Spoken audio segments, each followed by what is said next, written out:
If you haven't had your fill of the discourse around the attack on the Capitol on January 6th, now there is a new angle to talk about.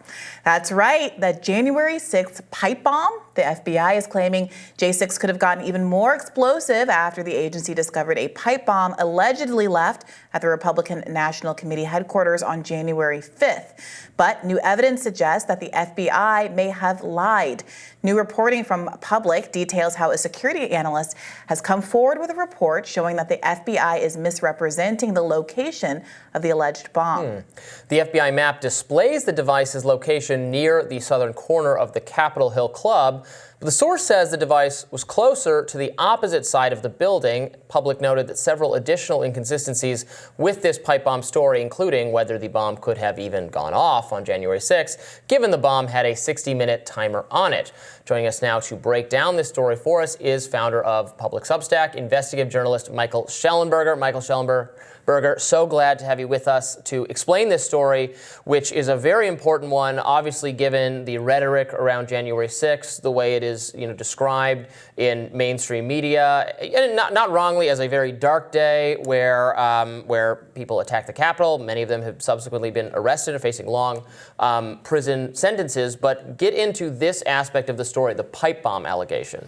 Sure. Well, this is, I will say up front that in my view, the evidence now suggests very strongly that there is a cover-up going on about what really happened, and that the FBI and the Secret Service are involved in that cover-up. And the reason I feel so strongly about that, there's multiple reasons.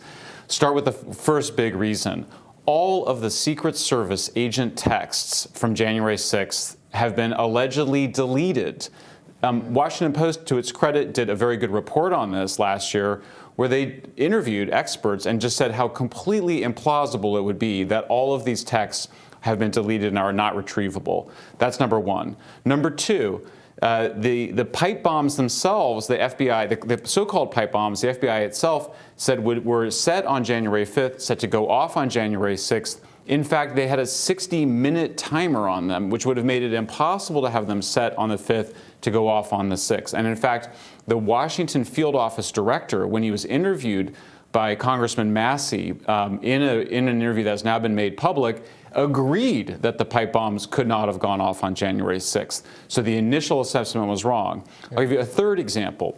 As soon as they discovered the person who supposedly discovered the supposed bomb outside the Republican National Committee headquarters, this person worked for an FBI contractor at the time. She has not returned any requests for interviews, is an extremely suspicious person. The organization she worked for is called FirstNet. Also had the head of the Department of Homeland Security on the board. This is an extremely suspicious scenario. There's so many, basically nothing adds up about what happened. She claimed that she overheard a police officer saying after they saw the bomb, get to the DNC, to the Democratic National Committee headquarters, to check for another bomb. It's not clear why that would have been the instinct at all from anybody. One might have thought that a bomb, if it was near the Republican National headquarters, meant other bombings on Republicans. Then to suggest it was going to be at the DNC is very strange. So I'll just stop there. But I mean, this is a very strange case. I find everything about it, nothing adds up.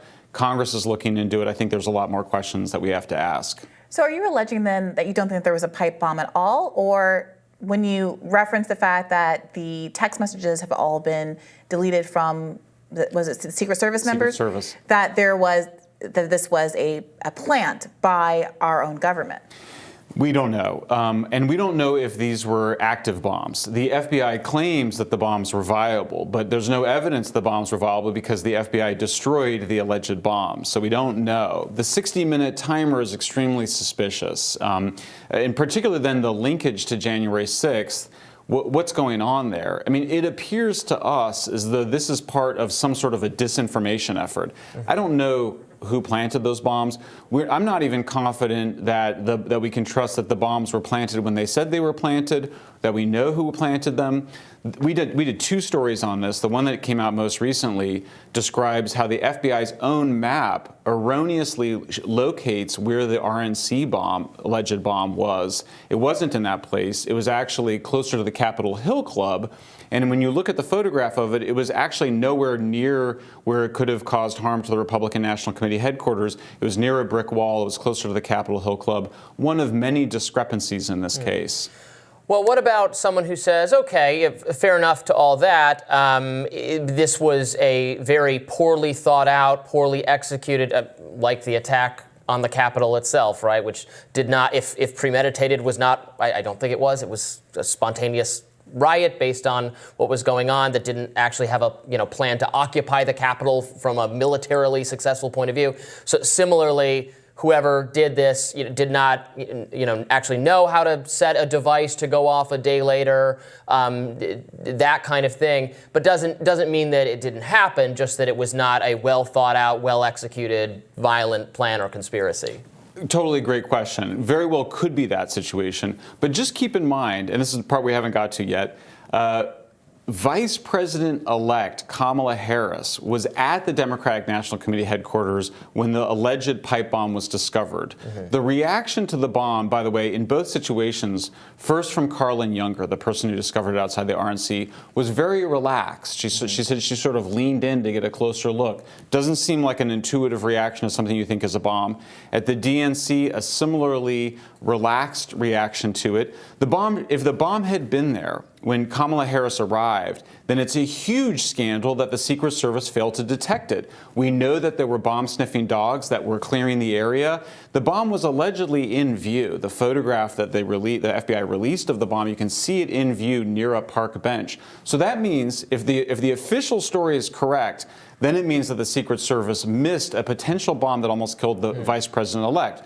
What's more, if you're the vice president-elect and you know that you were almost killed by a bomb on January 6th, why would you never have mentioned that to anyone? If you're an ambitious politician and you were almost killed by allegedly one of your political enemies, you would have made a huge deal of it. Instead, she never said anything about it, and we didn't even find out that she was there until several months later. Right, but that cuts both ways, right? That's what I'm not quite understanding about what the potential implications of this are.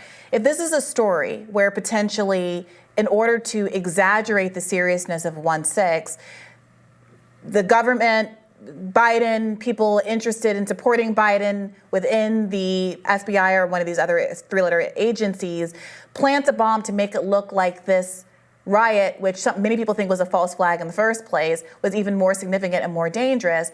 Why is it that, frankly, I haven't even heard about the existence of this bomb until reading your story in preparation of this conversation?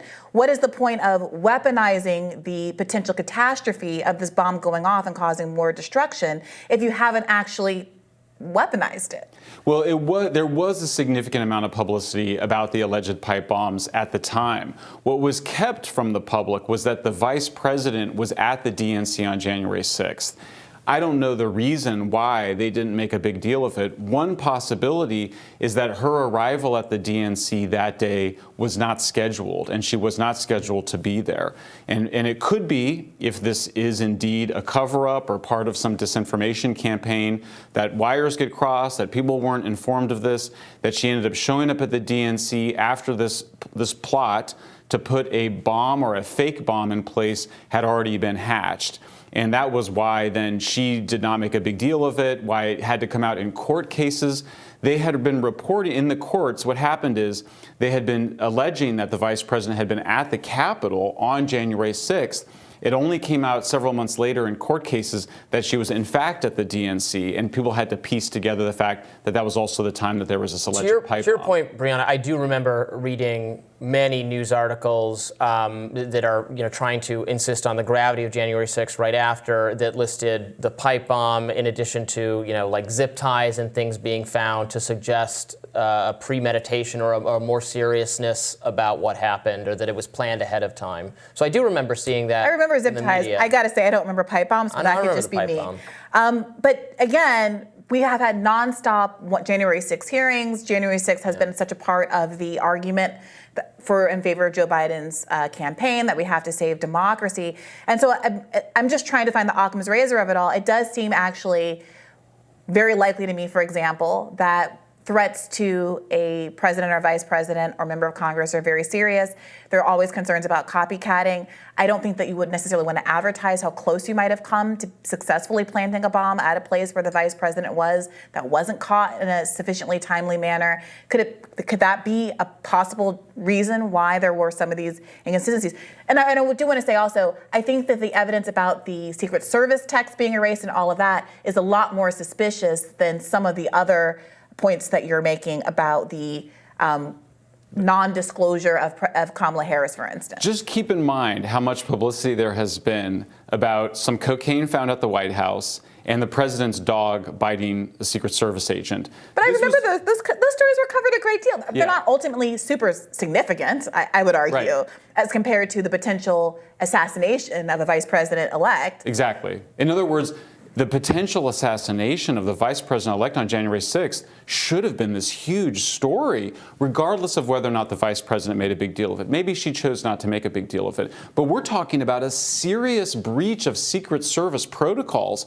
Now, we know, in fact, the Secret Service had swept the area. They had used bomb-sniffing dogs. So how did they miss that bomb? Yeah. If there truly was a bomb there, there's only two possibilities. Either the bomb wasn't there when they swept the area, or the Secret Service missed a bomb that nearly killed the vice president, either of which should be a major national scandal with major headlines.